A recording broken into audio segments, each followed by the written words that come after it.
मजदूरों की बात कोई नहीं करता, मजदूर की बात यूं नहीं करता, क्योंकि मजदूर सड़क पे नहीं आ सकता। वो एक दिन काम नहीं करेगा तो उसका घर नहीं चलेगा। हेलो गाइस, अस्सलाम वालेकुम। पहले इस भाई की सुनो ये क्या बोलना चाहता है, उसके बाद हम बात करेंगे। अगर अच्छा लगा तो शेयर ज़रूर करना। हम किसी के पैसे पे नहीं पड़ रहे, हम इस देश के कार्यदाता हैं, लेकिन सिस्टम के सताए हुए हैं। भरपेट रोटी खा लेना ही जीवन नहीं है। आप 500 रुपए की मजदूरी में हमसे जीएसटी लेते हो। 4 ट्रिलियन की अर्थव्यवस्था में ना पढ़े लिखों का ही जीवन संवरा है। इस पे इतराइए मत। अभी भी ग्रामीण भारत में जीवन नरक है, शहरी स्लम में जीवन नरक है। मेरा नाम मोहम्मद इरफान है और मैं दिल्ली के एक स्लम एरिया में रहता हूँ और रेडियो लगाता हूँ। घर पे बता के आए हो? पापा को बोला था तो पापा मुस्कुरा के बोलने लगे, मैं कीमत जा रहे थे, फिर भी वो सो रहे थे तो मैं बिन बताए आ गया। सर सोचिए ना, 500 रुपए की जीविका में अभी हार्ट अटैक पड़ जाएगा, कौन दे रहा है सर हमें कर्जा? बेहतर सुविधा मुद्दा, आप 500 रुपए की जीविका में आप हमको कहेंगे कि शिक्षा भी हासिल करिए और आप साफ सुथरे कपड़े पहनिए, सफाई में रहिए, तो मुमकिन नहीं है सर।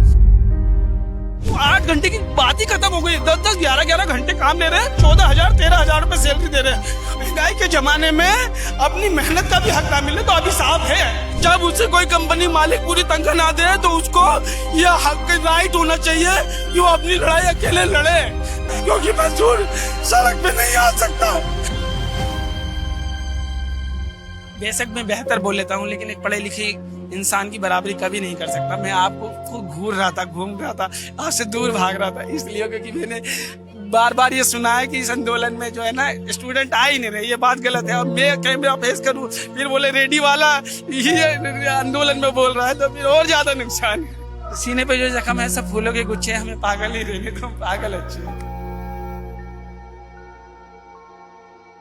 इस वक्त हम दिल्ली के जंतर मंतर पर हैं और आज सीजेपी प्रोटेस्ट का 5वां दिन है।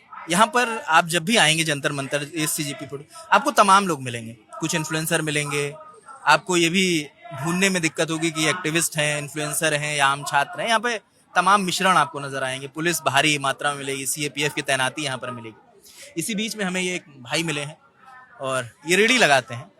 इन्होंने पढ़ाई उतनी मुकम्मल नहीं कर पाए क्योंकि मौके नहीं मिले। रेडी लगाकर कमाते हैं, स्लम में रहते हैं। तो इनकी कहानी मुझे लगा कि इस प्रोटेस्ट में इनकी कहानी भी आप तक लेकर आना चाहिए। क्या नाम है आपका दोस्त? सबसे पहले सर जय श्री कृष्णा, सलाम, सत श्री अकाल, जय भीम। मेरा नाम मोहम्मद इरफान है और मैं दिल्ली के एक स्लम एरिया में रहता हूँ और रेडियो लगाता हूँ और मैंने कोई पढ़ाई लिखाई नहीं करी है। मेरा आने की सर मुख्य वजह ये थी क्योंकि मैंने सोशल मीडिया के माध्यम से फ़ोन चलाता हूँ। सोशल मीडिया के माध्यम से अभिजीत दीप के, आशुतोष राका, सौरभ दास और विजेता दहिया, इनके द्वारा एक मुहिम स्टार्ट की कि कुछ देश में कुछ जो छात्र अपने मकाम के लिए, अपनी जिंदगी को बेहतर बनाने के लिए जो हायर एजुकेशन में जाते हैं, मतलब डॉक्टर इंजीनियर बनने के लिए, एक बड़ी पढ़ाई के लिए जो अपनी मेहनत करते हैं, उसमें सर एक बहुत बड़ी कुर्बानी भी होती है। क्योंकि मैं स्लम में रहता हूँ, हमारे यहाँ 12वीं से पहले ना स्कूल ड्रॉप आउट करने वालों की संख्या बहुत ज़्यादा होती है। उसमें से 1-8% अपने माँ बाप अपने जीवन की बहुत बड़ी कुर्बानी, पैसा कौड़ी, सामाजिक दबाव, पारिवारिक दबाव के बाद अगर वो उस मकाम तक जाता है और फिर सिस्टम के किसी की नाकामी के कारण और किसी और को भुगतना पड़े, तो सर उस लड़ाई का हिस्सा बनना बहुत जरूरी है। इसीलिए मैं यहाँ पे घर पे बता के आए हो? पापा ने, मैं अभी ना हमारी रेडी बंद है। मेरे विधायक गजेंद्र सिंह दलाल है ना टिकरी कला से, तो वो जब जीते थे तो रेडी थोड़ी बंद है। तो अभी बर्फ का काम है हमारा, बर्फ की सिल्लियाँ ना, तो बर्फ की सिल्ली सड़क पर रख के भेजते। तो पापा को बोला था तो पापा मुस्कुरा के बोलने लगे, मैं कीमत जा रहे थे, फिर भी वो सो रहे थे तो मैं बिन बताए आ गया। बताया नहीं क्योंकि वो भी आने नहीं देते और 100 रुपये लेके आया था। तो ये वीडियो देखेंगे, गुस्सा नहीं करेंगे? नहीं, ऐसे गुस्से वाली कोई बात नहीं है, गुस्से वाली कोई बात नहीं है सर। और सर पता क्या है, एक बात बताऊँ सर, मैं मजदूर वर्ग से आता हूँ और आपने मुझे मौका दिया है इतने बड़े मंच पे अपनी बात रखने का। एक बात कहूँगा सर, सरकार लॉजिस्टिक पे बात करती है कि बेहतर ट्रांसपोर्टर सिस्टम बनाएंगे हमें अगर देश की जीडीपी को बढ़ाना है, और बड़े कारोबारियों को कम दर पे लोन देंगे, फिर बिजली देंगे, सब कुछ करेंगे, लेकिन आप मजदूर को मेहनत, उसकी वाजिब मेहनत नहीं देंगे तो सर आपकी जीडीपी किसी काम की नहीं सर। आज 18,000 रुपये अगर मजदूरी दिल्ली में है तो सख्ती से मिलनी चाहिए सर। आप कहते हैं हम कहते हैं ड्यूटी वर्क में जितना काम लेना है लीजिए, लेकिन उसकी मजदूरी अगर 18,000 है ना 14,000 नहीं आनी चाहिए, बिल्कुल भी नहीं। महंगाई के जमाने में अपनी मेहनत का भी हक ना मिले तो अभी साफ है। जो जो बातें किताबी हैं वो जमीन पे होनी चाहिए कि एक आदमी अगर 10वीं या 12वीं पढ़ाए, 8वीं 9वीं पढ़ाए तो उसको अपनी मेहनत का सम्मानजनक पैसा मिलना चाहिए। अभी 18,000 स्केल है, लेकिन आपको दिखा दूं 8 घंटे की बात ही खत्म हो गई। 10-10, 11-11 घंटे काम ले रहे हैं, 14,000 13,000 रुपए सैलरी दे रहे हैं। अगर आपने एक बात भी कहा तो बोला बाहर जा, क्योंकि बेरोजगारी बहुत ज्यादा है, दूसरा बंदा आ जाएगा। आपका माइक, मैं ये नहीं कहता कि सब कुछ बदल देगा, लेकिन आपका माइक उन वंचित और शोषित लोगों की आवाज को संसद तक पहुंचा सकता है। लेकिन कई दफा लगता है 1980 के चीन को मैंने देखा और 1980 के भारत को देखा, लेकिन 2026 के भारत को देखो और 2026 के चीन को देखो। वहां के जो श्रमिकों की जो जीवन जीने की शैली है और भारत की जो श्रमिकों की जीवन जीने की शैली है, वो जमीन और चांद का फर्क है सर। जब वो कर सकते हैं अपने श्रमिकों के लिए बेहतर जीवन, तो आप क्यों नहीं कर सकते? मैं एक मजदूर हूं, इसीलिए ये बात कह रहा हूं, समझ रहे ना। मैं मजदूर वर्ग से आता हूं और मैं इस देश के तमाम मजदूर वर्ग की पीड़ा को समझता हूं। मैं कोई पढ़ा लिखा नहीं, शिक्षित नहीं, किसी राजनीतिक दल से नहीं हूं, ना भविष्य में मैं नेता बन सकता हूं, ऐसी कोई ख्वाहिश नहीं है। आपने मौका दिया है तो अपने दिल की बात कर रहा हूं, इस देश के श्रमिकों का जीवन बदल दीजिए। एक बात बताइए इरफान भाई, आप प्लीज परेशान मत होइए। मैं दिल से बता रहा हूँ सर, आप बिल्कुल आप आराम से बात। मुझे धर्म जाति का मतलब नहीं है। ठीक है, आपको जो एजेंडा चलाना है चलाइए, लेकिन आप कहते हैं हम श्रमिक पोर्टल बना रहे हैं, सभी को उसमें जोड़ रहे हैं, उससे आपकी दी हुई 1,500 की सहायता नहीं चाहिए। जो मेहनत कर रहा है उसको हक दीजिए। जब उसे कोई कंपनी मालिक पूरी तनख्वाह ना दे तो उसको यह हक राइट होना चाहिए कि वो अपनी लड़ाई अकेले लड़े, ना कि किसी संगठन या दल की उसे मदद लेनी पड़े। सब बेकार है, सब बेकार है। मजदूरों की बात कोई नहीं करता, मजदूर की बात यूं नहीं करता, क्योंकि मजदूर सड़क पे नहीं आ सकता। वो एक दिन काम नहीं करेगा तो उसका घर नहीं चलेगा। इसी का फायदा उठाते हैं सभी राजनीतिक दल, इसी का फायदा उठाते हैं सब राजनीतिक दल, क्योंकि मजदूर सड़क पे नहीं आ सकता, मजदूर सड़क पे नहीं आ सकता। मैं दिल की बात बता रहा हूँ। हमसे काम लीजिए, आप काम लीजिए, लेकिन हमारी मेहनत का वाजिब पैसा हमें दीजिए, हमें वाजिब पैसा दीजिए। यहाँ आने का मकसद यही है कि किसी भी स्तर पे समाज में फैले शोषण को खत्म किया जाए। शीश पे बैठे हुए लोग ऐसा कहते हैं कि श्रवण काल चल रहा है, 4 ट्रिलियन की अर्थव्यवस्था में ना पढ़े लिखों का ही जीवन संवरा है, समझ रहे हैं ना। इस पे इतराइए मत। अभी भी ग्रामीण भारत में जीवन नरक है, शहरी स्लम में जीवन नरक है। भरपेट रोटी खा लेना ही जीवन नहीं है। आप 500 रुपए की मजदूरी में हमसे जीएसटी लेते हैं और हम कहते हैं 2 तरह का टैक्स होता है, एक डायरेक्ट और एक अनडायरेक्ट। जब हम 500 रुपए की मजदूरी करके आते, नमक लेते, तेल लेते, उसमें हम जीएसटी देते हैं। कुछ लोग कहते हैं कि हम टैक्स पे के पैसे पे पढ़ रहे हैं, हम किसी के पैसे पे नहीं पढ़ रहे, हम इस देश के कार्यदाता हैं, लेकिन सिस्टम के सताए हुए हैं। सबकी बात होती है, हमारी बात नहीं होती, क्योंकि हमें बांट दिया जाता है धर्म, जाति और राजनीति में। तो सर मेरे कहने की मतलब बात यही है, और इससे ज्यादा मैं क्या कहूँगा सर। एक बात बताइए इरफान भाई, जैसे आप कह रहे हैं कि आप स्कूल नहीं गए, लेकिन आप जो बातें बोल रहे हैं ये बड़ी वाजिब बातें बोल रहे हैं। आप थोड़ा पानी पी लीजिए प्लीज, पानी लीजिए। बहुत शुक्रिया आपका। नहीं बहुत शुक्रिया। हाँ, आप जैसे जो बातें बोल रहे हैं बड़ी वाजिब बोल रहे हैं, तो ये आपने कहीं पढ़ी हैं, सोशल मीडिया से देखी हैं? नहीं सर, या किताबें पढ़ने का शौक है आपको? मैं गूगल से बोलता हूँ कुछ भी सवाल, और गूगल मुझे उसका जवाब देता है, और मैं बचपन से इसी चीज का शौक रखता हूँ। मैं भगत सिंह के लेख, आदमगढ़ के शेर, दुशान कुमार के शेर, मुझे इंटरटेनमेंट के लिए सर साहित्यों का सहारा लेना पड़ता है। कविता भी है मेरे पास, जो साइको शेर की आपके चैनल पे आई थी, मैं पूरी सुना सकता हूँ सर। पूरी नहीं सुनाऊंगा। कभी स्कूल नहीं गए? नहीं सर, मैं कभी स्कूल नहीं गया सर। मैं स्कूल सलम में पढ़ा हूँ, सलम में रहा हूँ सर। मैं हमारे यहाँ पतम आंगनवाड़ी थी, उसमें थोड़ा पढ़ा हूँ, लेकिन मुझे लिखना पढ़ना इतना नहीं आता सर। मैं लिख बिल्कुल भी नहीं पाता सर। खाली गूगल पे सवाल बोल देते हैं, उधर से जवाब आ जाता उधर से जवाब आ जाता है सर। और मैं जैसे कुछ जवाब मुझे थोड़ी समझ है, जवाब कंफर्म नहीं लगता तो मैं गूगल से दोबारा पूछता हूँ कि आप कंफर्म है इस बात को लेके, तो सही जवाब फिर आ जाता है सर। ये बात है सर। मैं कोई राजनीति करने नहीं आया सर, मैं एक मजदूर वर्ग से उनकी है। मैं ये आपसे नहीं कह रहा कि आप राजनीति करने आए हैं। लोग कह रहे थे सर यहाँ स्टूडेंट नहीं है, वो और गैर लोग हैं, इसीलिए और डर लग रहा था कि मैं छात्र नहीं हूँ, मैं अपनी बात रखूँ कैमरे के ऊपर, तो फिर कुछ और बात को ले, कुछ और तरीके से बातों को ले। सर कुल मिला के बात ये है इतना डरने की जरूरत नहीं है सर। और आप नेशनल मीडिया है तो आपने मुझे मौका दिया तहे दिल साहब। और कुछ लोग कहते हैं कि हम जय श्री राम नहीं बोलते, आपको मालूम है। नहीं सर, जबरदस्ती नहीं बोलेंगे, प्यार से 1000 बार बोलेंगे। आपके बिना कहाँ बोला, समझ रहे ना सर। रोटी मुद्दा है सर, बेहतर सुविधा मुद्दा है। आप 500 रुपए की जीविका में आप हमको कहेंगे कि शिक्षा भी हासिल करिए और आप साफ सुथरे कपड़े पहनिए, सफाई में रहिए, तो मुमकिन नहीं है सर। जैसे है तो हैं सर, इसमें कोई दरार नहीं है। कौन कौन है घर में? सब हैं सर घर में, मम्मी पापा हैं, 2 बहनें हैं बराबरी के। क्या बोलूं, सारी तकरीरें ना संपन्न लोगों के लिए हैं।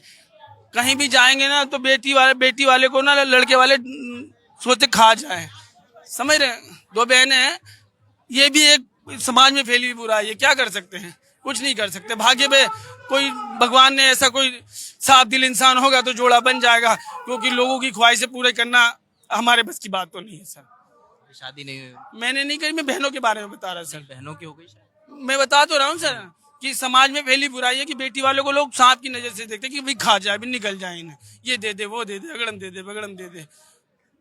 बेटी वाला हमेशा अपनी कैपेसिटी से ज्यादा बेटे के लिए करता है, लेकिन आज के बेटे वाले ये नहीं समझ रहे हैं सर।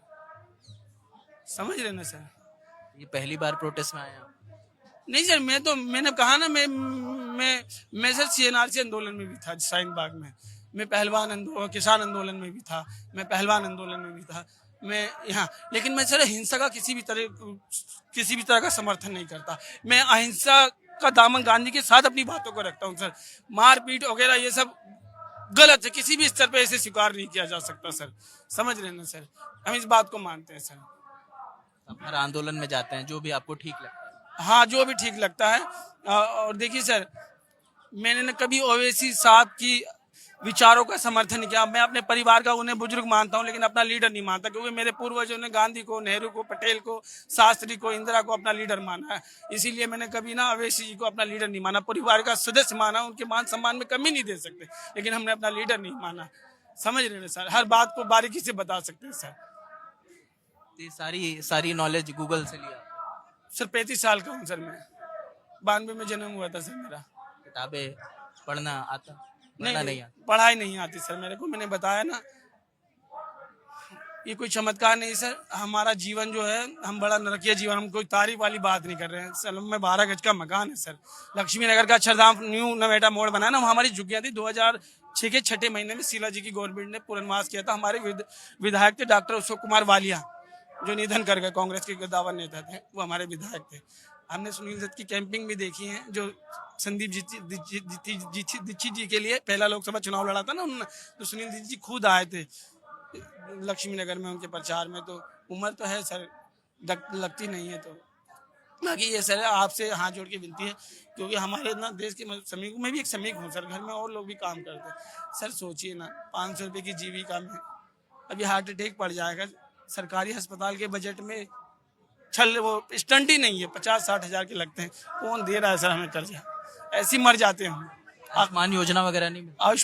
आयुष्मान का सुनिए सर, आयुष्मान पे अपना सवाल। आयुष्मान कार्ड है मेरे पास। आयुष्मान कार्ड में यह है कि अस्पताल में जैसे आप जाएंगे तो अस्पताल पहले आयुष्मान पोर्टल पे जाएगा, इसकी जांच लेगा कि मेरे पास ये पेशेंट आएगा, मैं इसका इलाज करूँ नहीं करूँ, समझिए। फिर आपको उससे अगर बात नहीं बनी तो आप आयुष्मान मित्र के पास जाएंगे, उससे नहीं बात बन रही तो आप आयुष्मान हेल्पलाइन पे जाएंगे 145555 पे। तो सर बहुत मतलब आयुष्मान है तो, लेकिन इसमें भी कानूनी पेंच है सर। नहीं, बताते हैं कि आयुष्मान कार्ड तो तुरंत आप दिखाइए और एडमिट हो जाते हैं। ऐसा है, लेकिन हर मामले में ऐसा हो नहीं रहा सर, समझ रहे, ऐसा हर मामले में होने बहुत सी परेशानी है सर। शिक्षा और स्वास्थ्य एक गंभीर समस्या है, लेकिन आप 18,000 ईमानदारी से दिलवा दीजिए सर। बाकी हम खुद आपका आप यहाँ पर सीजेपी या जिस भी प्रोटेस्ट में आप जाते हो, आप श्रमिकों का मुद्दा लेकर जाते हाँ, मैं बस अपने श्रमिकों का, पहली बात हमारे श्रमिकों की होती है, मेरी श्रमिकों की बात होती है सर, और कोई बात हो? आप लोगों का कोई मतलब प्रतिनिधि भी है? नहीं। नहीं, कोई प्रतिनिधि नहीं है। मेरा नाम मोहम्मद इरफान है, मैं रेडी लगाता हूँ, साउदा जेजे कॉलोनी में रहता हूँ, मकान नंबर C52 है मेरा सर। मेरा कोई प्रतिनिधि नहीं है, मैं किसी के उसमें नहीं है। हाँ, राहुल जी के साथ दिल्ली से कश्मीर तक भारत जोड़ो यात्रा का हिस्सा बना था, पैदल ही गया था। वही जाने की वजह यह थी क्योंकि जब सब गाली बकने लगे ना और कहीं से प्यार की आवाज आए तो आदमी हमेशा उधर झुक जाता है। तो उसके बाद राहुल जी के कार्यक्रमों में गए? वो उसी में, वो बस सिंगल कार्यक्रम में गया था। एक कार्यक्रम? हाँ, दिल्ली से कश्मीर गया था। उसके बाद नहीं गए? उसके बाद नहीं गया सर। उसके बाद मैं नागरिक आंदोलनों में ज्यादा जाता हूँ सर, राजनीतिक में? राजनीतिक में नहीं जाता सर। राजनीतिक नहीं, नागरिक आंदोलनों में भी बहुत जाता हूँ सर। और सर 2 साल से डिप्रेशन की दवा पागल खाने से खा रहा हूँ सर। क्यों सर मतलब परिवार, मतलब जिंदगी ऐसी है हमारी सर। इसी बात से दवा खा रहा है 2 साल मैंने। दवा क्यों खा रहे हैं? अभी नहीं खा रहा सर, 2 साल दवा खाया। मतलब हृदय बहुत ज्यादा घबराने लगता था, मांसपेशियों में, हाथों में खिंचावट आ जाती थी और बहुत ज्यादा डर लगता था गिर जाऊंगा कुछ। किस बात का? बस डर लगने लगता है क्योंकि यार सर हम बस जिंदगी ही ऐसी परेशानी की है, इसके सिवा करना क्या है। तो परिवार, मम्मी है, पापा है, भाई है, बहन है, और कुछ भी जिंदगी में कुछ हमारे कोई बड़ी ख्वाहिश तो है नहीं, जो बेसिक हैं वो भी नहीं हल होते, तो इंसान ऑटोमेटिक ही चले जाता है। मैं अकेला नहीं, पूरा हिबास मेंटल हॉस्पिटल भरा पड़ा है मरीजों से। सब डिप्रेशन, एंजाइटी की दवाएं खा रहे हैं सर, इसमें कोई दो राय नहीं, बड़ी बात नहीं। ये है कि मेरी उम्र नहीं थी, समझ रहे हैं सर, ये मेरी उम्र नहीं थी, बस ये है। बाकी सर भगत सिंह का वो शेर भी याद है, जब पागल खाने की बात करी तो सीने पे जो जख्म है सब फूलों के गुच्छे, हमें पागल ही रहने दो, पागल अच्छे है ना, भगत सिंह जी ने लिखा था। और मेरे जज्बातों से वाकिफ है इस कदर मेरी कलम की, मैं इश्क भी लिखना चाहूँ तो इनकलाब लिखा जाता है। बाकी कुछ नहीं सर, आपने मुझे मौका दिया। नहीं, आपने